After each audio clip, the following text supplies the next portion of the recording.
I always found when in any discussion on war, inevitably, in any discussion on war, at a certain point in the discussion, somebody would say, oh, well, it's human nature.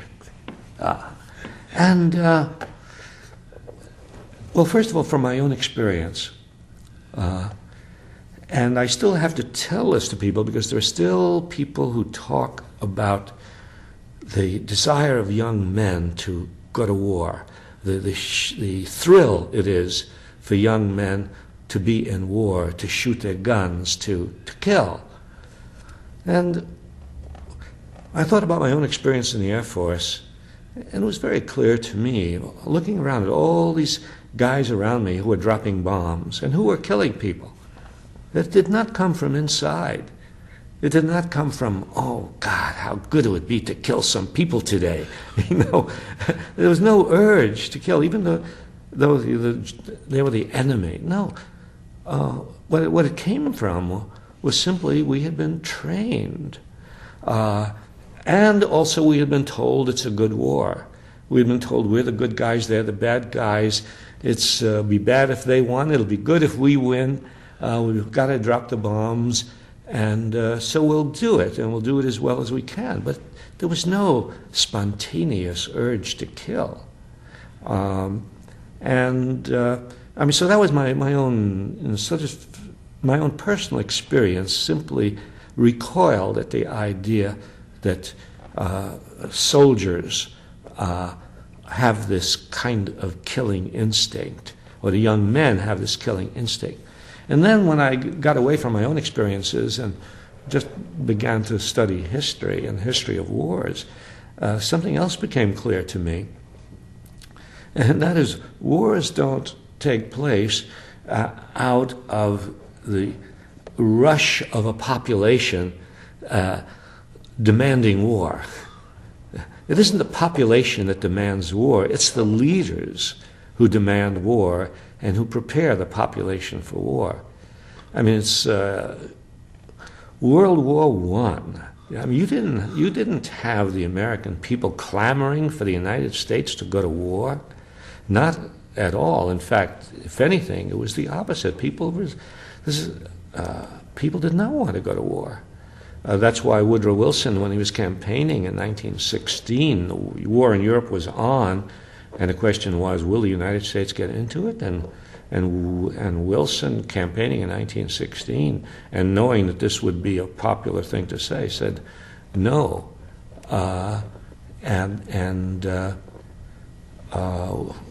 We are not going to go to war. Then he's elected, and then almost immediately he calls upon the nation to go to war. But the nation doesn't respond immediately. If there was a spontaneous urge to kill, why would we need a draft? We would just take advantage of the natural desire of people to kill and give them an opportunity. But no, you have to draft people.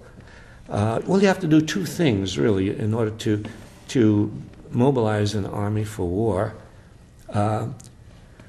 You have to persuade them that this is a good thing to do, a noble thing to do. And you have to work very hard to persuade them, because after all, they're going to risk their lives. And so in World War I, a massive propaganda campaign was mounted by the Wilson administration. They hired a number one sort of public relations person in the country to organize 75,000 speakers to go around the country to give speeches everywhere in the country, and the war spirit was built up, and the atrocity stories, the Huns, the Kaiser,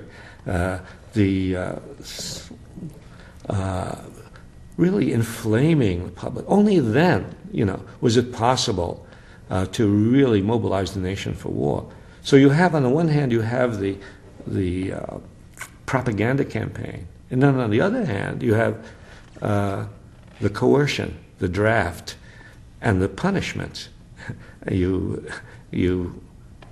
you're neither seduced by the propaganda nor compelled to go by the draft, and if you resist, you will go to jail. So it takes, in other words, powerful inducements and threats to mobilize the young population of a nation for war. And if you had a spontaneous urge for war, you wouldn't have to do that. And in fact, there's no scientific evidence. I mean, when I got interested in the question of human nature, I would sort of look at the work of anthropologists and zoologists, and I would read, Konrad Lorenz on aggression, and who was, a zoologist, and I would read the work of anthropologists who had studied different groups of people, primitive tribes, as we call them, and it was clear to me from looking at the works of anthropologists, there were some tribes that were fierce and some tribes that were peaceful. It clearly wasn't a universal quality. It depended on the conditions under which they lived. And this guy, Colin Turnbull, wrote books about the forest people and the mountain people. And the forest people, the pygmies in the forest, lived under the kind of conditions which made them violent. The people in the mountains were living under different kinds of conditions, and they were peaceful. So, I just didn't see any scientific evidence. And even when, somebody would, refer me to the work of a scientist like E.O. Wilson, Edward Wilson at Harvard, who wrote a book about sociobiology, and then he wrote a book on human nature. And you say, well, look, here's a very smart scientist, and he believes in the instinct for aggression. And so I read his book, E.O. Wilson's book, and when I read it, it was very clear to me that no, that's not quite true. That Wilson, even though he talks about a propensity for aggression, says the environment determines whether any kind of propensity that you have is acted out. And also the word aggression is a very ambiguous term because you can take out your aggressions in many ways. You don't have to take it out by killing people. And all subject to environmental circumstances.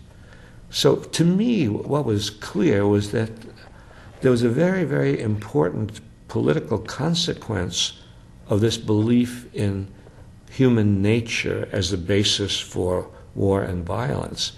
Because the consequence of believing that wars come as a result of human nature is to place the blame for wars on individual people, on the citizenry, and to take away the blame from the leaders of the nation who are driving the country into war. Which is probably why they use the term human nature. That's right. That's right. So it then became very important for me to knock down, argue against that idea whenever I could. Because it's an idea so deeply ingrained in people, because it's of course, has this insidious effect of turning their attention away from the policymakers towards themselves. It's like telling the poor that you're poor because of your own faults and not because you live in a society in which the wealth is distributed very